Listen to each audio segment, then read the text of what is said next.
you find yourself then boxed in. You find yourself doing business with the Saudi monarchy in order to achieve certain goals with the Soviet Union, which was genuinely your supreme priority.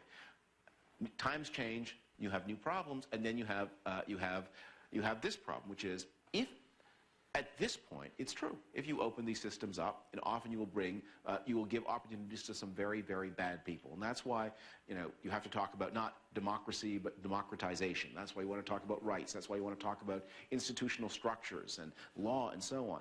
But let us not be blunt, that it is not something peculiar about people in the Middle East, and I would argue it's not something peculiar about Islam that makes this particular region of the world so susceptible to these incredibly destructive forms of extremism.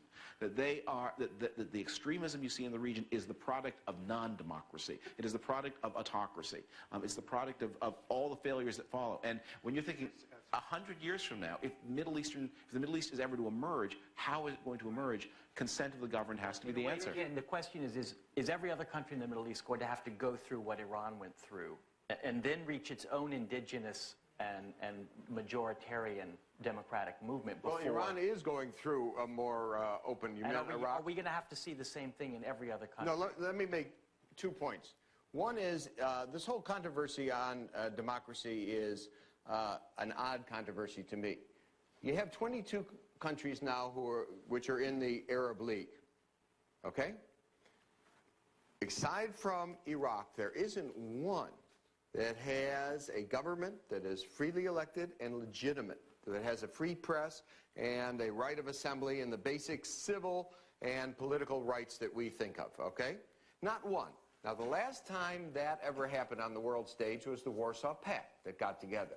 And those who are saying, it can't happen in the Middle East are saying something awful, which is somehow Arabs aren't good enough to select their own people. Somehow, so let me just finish the point.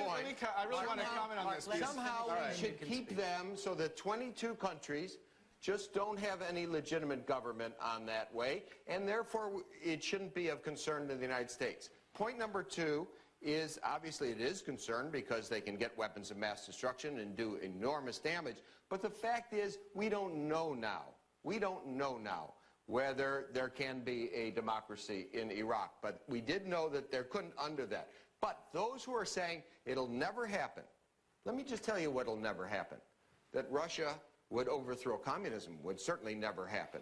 That Eastern Europe, with the communist states of the Warsaw Pact, would have free election and fair. It's a good thing in the 1980s, in the 1980s, that would never happen. Let me. I really want to make a comment on this. These things because happen.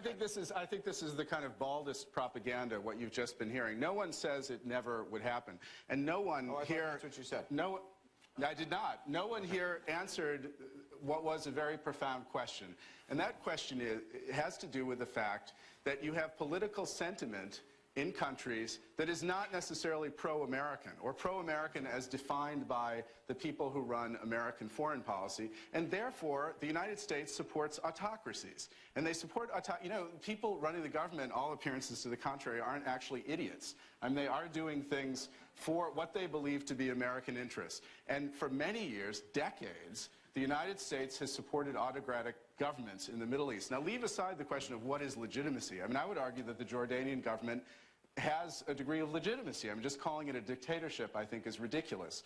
The key question is this idea that we can invade a country and establish a democracy there and it will be stable and pro-American, is that viable? I mean, do you want to have an election in Saudi Arabia? All indications are that Osama bin Laden would be elected, in fact. And all indications are... But there are no indications, Mark. There are indications. There are indications. You are right in the fact that it is a very repressive, awful regime. You are absolutely right on that.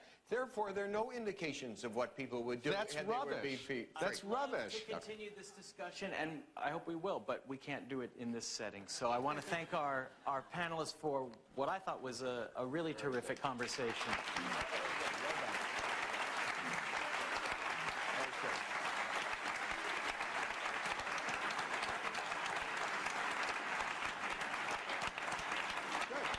And thank you all for coming. Well, I get it.